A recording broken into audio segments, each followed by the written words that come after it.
شب برات 5 لوگوں کی بخشش نہیں ہوگی. یہ چاہے جتنی عبادتیں کر لیں، جتنی نمازیں پڑھ لیں، پوری رات پیشانی مٹی میں رگڑتے رہیں، پھر بھی ان کا رونا قبول نہیں ہوگا. کیوں؟ اس لیے کہ یہ لوگ 5 گناہ بڑے شوق سے کرتے ہیں اور ان گناہوں سے توبہ بھی نہیں کرتے. یہ بات سن کر بھی اگر دل نہ کانپے تو سمجھ لو دل پر پردہ پڑ چکا ہے. شب برات اللہ کے حضور رونا تب قبول ہوتا ہے جب انسان اپنے گناہوں کو گناہ مان لے.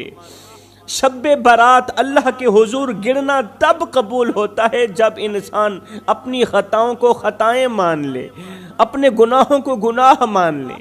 مگر جو شخص گناہ کو عادت بنا لے، اسے چھوڑنے کا خیال تک نہ کرے، گناہ کو چھوڑنے کا خیال تک نہ کرے، وہ چاہے جتنا رو لے، جتنا گڑ گڑا لے، اس کا رونا صرف آواز رہ جاتا ہے، اس کا رونا فریاد نہیں بنتا.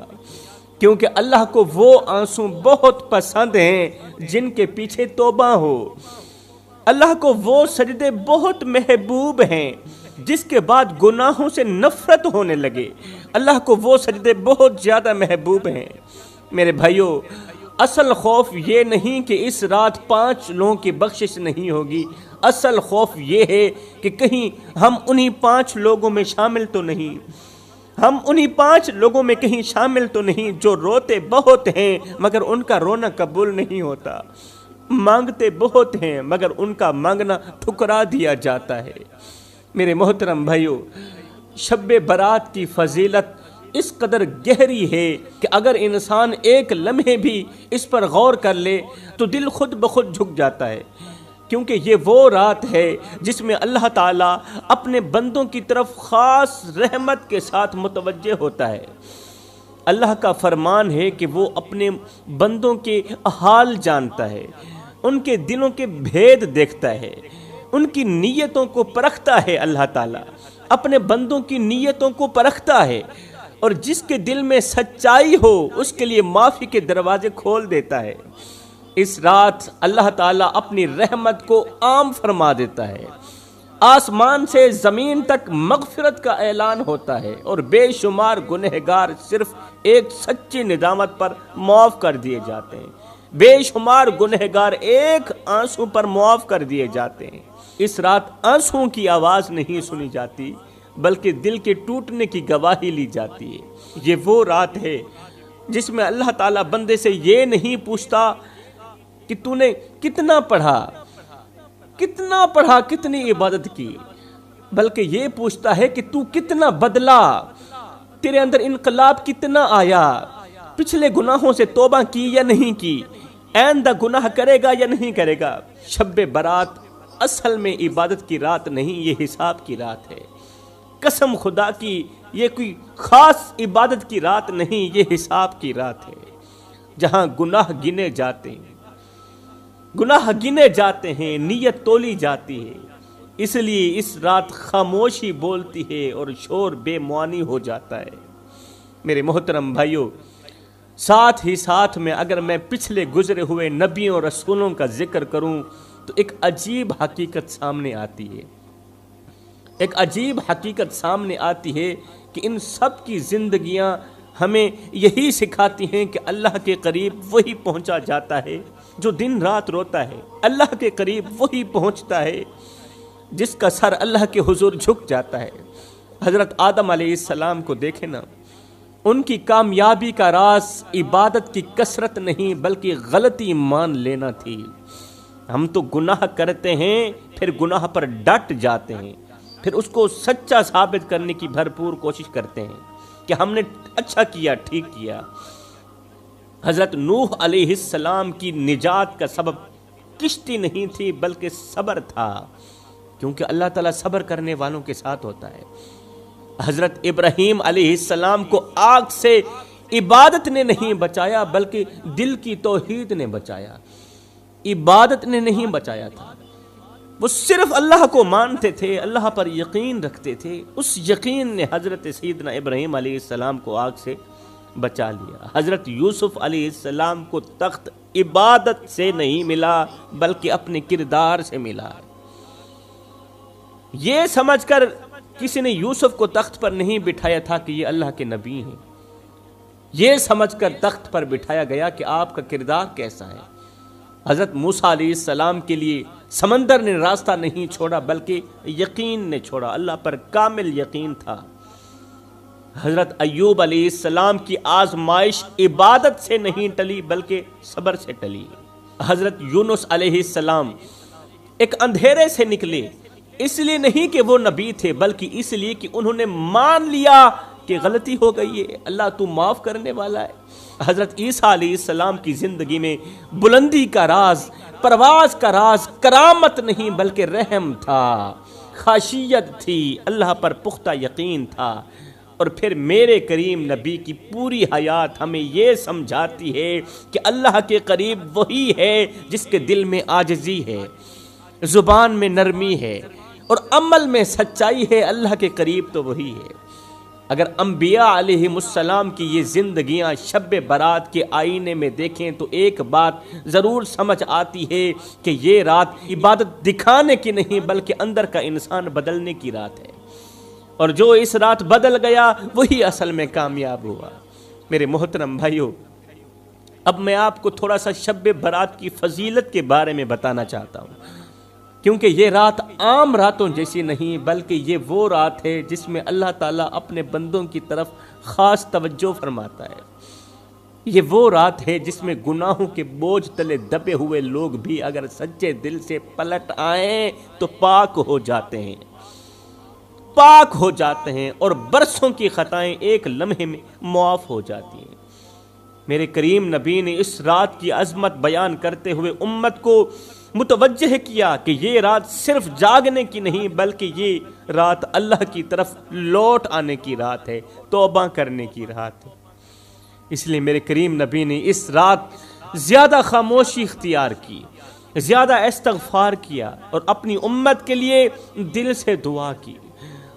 آپ اس رات یہ نہیں دیکھتے تھے کہ کس نے کتنا پڑھا بلکہ یہ دیکھتے تھے کہ کون واقعی حقیقت میں بدلا۔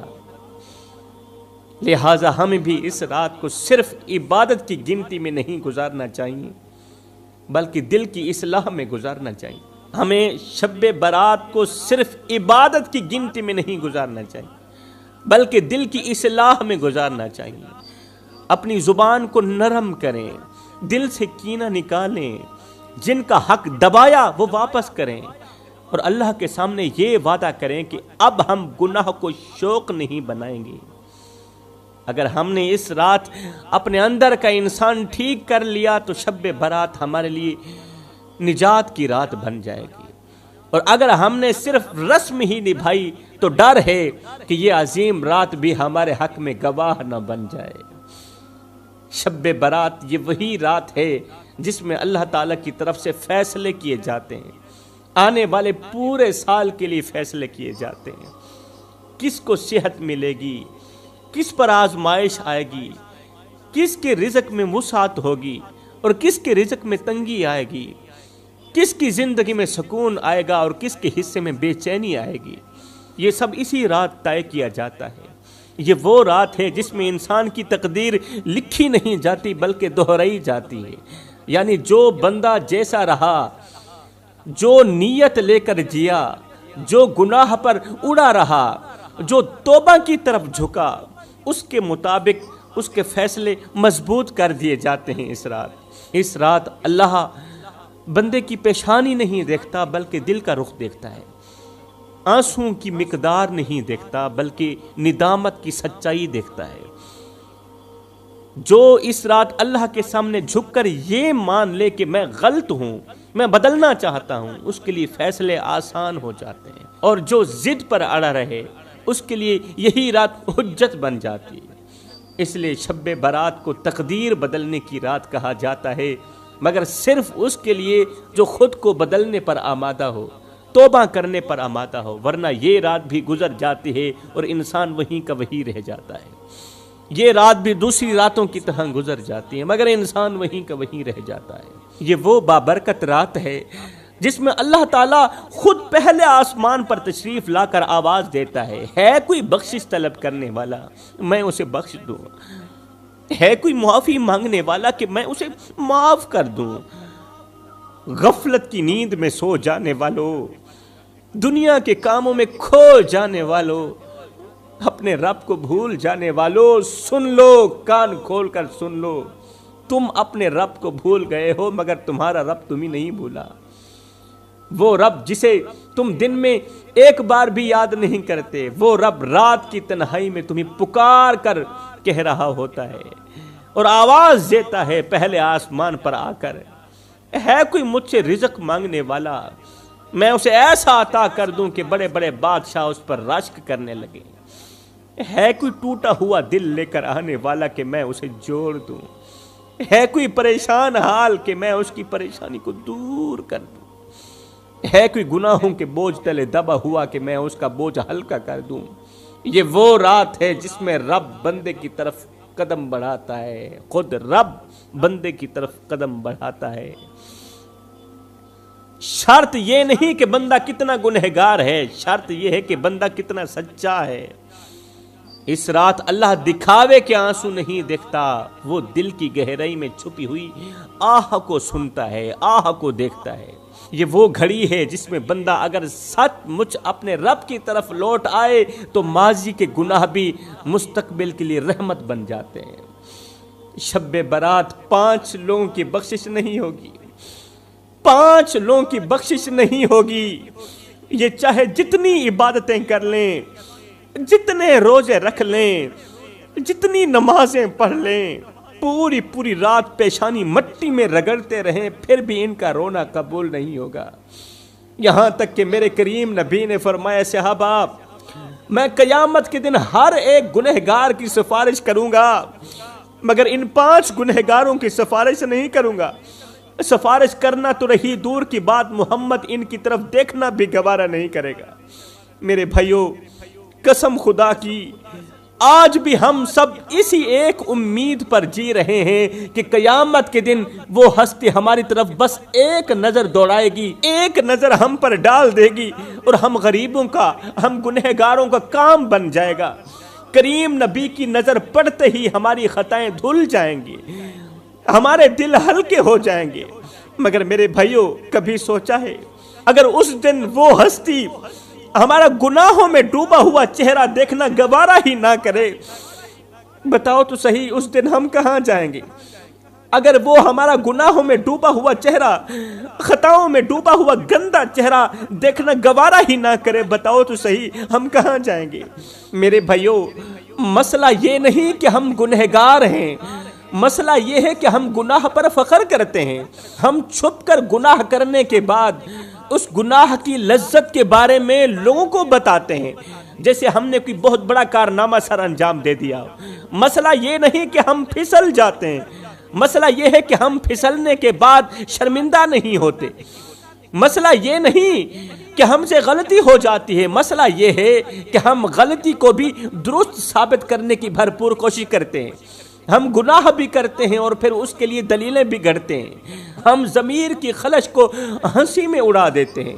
یہی وہ مقام ہے جہاں انسان رحمت سے دور ہونا شروع ہو جاتا ہے، کیونکہ اللہ کو گنہگار بندہ برا نہیں لگتا، اللہ کو بدکار بندہ برا نہیں لگتا، اللہ کو وہ بندہ برا لگتا ہے جو گناہ کے بعد بھی بے پرواہ رہے، اللہ کو وہ بندہ برا لگتا ہے جو گناہ کرنے کے بعد بھی گناہ سے توبہ نہ کرے۔ میرے بھائیوں، اگر دل میں ندامت ابھی بھی باقی ہے تو راستہ ابھی بھی بند نہیں ہوا، راستہ آج بھی کھلا ہے۔ اللہ فرماتا ہے، اے میرے بندے، تو لوگوں کے لیے تو وقت نکالتا ہے، کبھی کبھار میں رب کے لیے بھی وقت نکال لیا کر۔ تو لوگوں کے آگے تو ہاتھ پھیلاتا ہے، کبھی کبھار میں رب کے آگے بھی ہاتھ پھیلا لیا کر۔ میرے بندے، تو کرتا وہ ہے جو تو چاہتا ہے، پر ہوتا وہ ہے جو میں رب چاہتا ہوں۔ اے میرے بندے، تو وہ کر جو میں چاہتا ہوں، پھر ہوگا وہی جو تو چاہتا ہے۔ جس ہستی کی ایک نظر نجات کا دروازہ کھول دیتی ہے، وہی ہستی فرما رہی ہے، صحابہ قیامت کے دن ہر ایک گنہگار کی سفارش کروں گا مگر 5 لوگوں کی سفارش نہیں کروں گا۔ سفارش کرنا تو رہی دور کی بات، محمد ان کی طرف دیکھنا بھی گوارا نہیں کرے گا۔ صحابہ کرام نے عرض کی یا رسول اللہ سنیا وہ کون سے لوگ ہیں جن کی آپ قیامت کے دن سفارش نہیں کریں گے؟ تو میرے کریم نبی نے فرمایا پہلا وہ شخص جو ساری زندگی شراب پیتا رہا اور پھر شراب پیتے پیتے بغیر توبہ کے مر گیا، صحابہ گواہ رہنا کل قیامت کے دن محمد اس کی سفارش نہیں کرے گا۔ میرے بھائیو ایک لمحے کے لیے غور کرو، یہ گناہ صرف پیالے تک محدود نہیں رہتا، یہ آہستہ آہستہ انسان کی غیرت، حیا اور عقل سب چھین لیتا ہے، انسان کی عزت بھی چھین لیتا ہے، روند دیتا ہے، انسان کی غیرت بھی روند دیتا ہے۔ شرابی کے بچے باپ کے ہوتے ہوئے بھی یتیموں کی سی زندگی گزار رہے ہوتے ہیں۔ ارے اس بیٹی کا کیا قصور جس کے لیے لوگ رشتہ مانگنے نہیں آتے؟ اگر کوئی آ بھی جائے تو صاف صاف کہہ دیتا ہے کہ بھائی ہم اس لڑکی کو قبول نہیں کریں گے کیونکہ اس کا باپ شراب پیتا ہے۔ آئے چاند جیسی خوبصورت بیٹی کی زندگی کو باپ کے نشے نے تباہ کر دیا۔ میرے بھائی کوئی حافظ کی ماں کہلاتی ہے، کوئی قاری کی ماں، کوئی حاجی کی ماں، کوئی غازی کی ماں۔ یہ بتا کہ تیری ماں کس کی ماں ہے؟ اور کہیں وہ شرابی کی ماں تو نہیں، کہیں وہ نشئی کی ماں تو نہیں، کہیں وہ بے نمازی کی ماں تو نہیں۔ اگر آج وہ شرابی کی ماں کہلائی جا رہی ہے تو تیری وجہ سے کہلائی جا رہی ہے۔ یہ نام اس نے خود نہیں چنا، یہ نام تو نے اسے دیا۔ ماں تو وہی تھی جس نے تجھے دودھ پلایا، جس نے تجھے پالا، سجدوں میں تیرے لیے دعائیں مانگی، مگر آج معاشرہ اسے تیرے گناہ کے نام سے پہچانتا ہے۔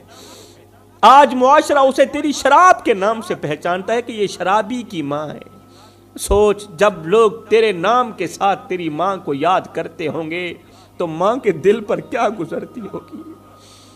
جب کوئی تیری ماں کی طرف اشارہ کرتے ہوئے کہتا ہوگا کہ یہ شرابی کی ماں ہے، بتا تو صحیح اس وقت ماں کے دل پر کیا گزرتی ہوگی؟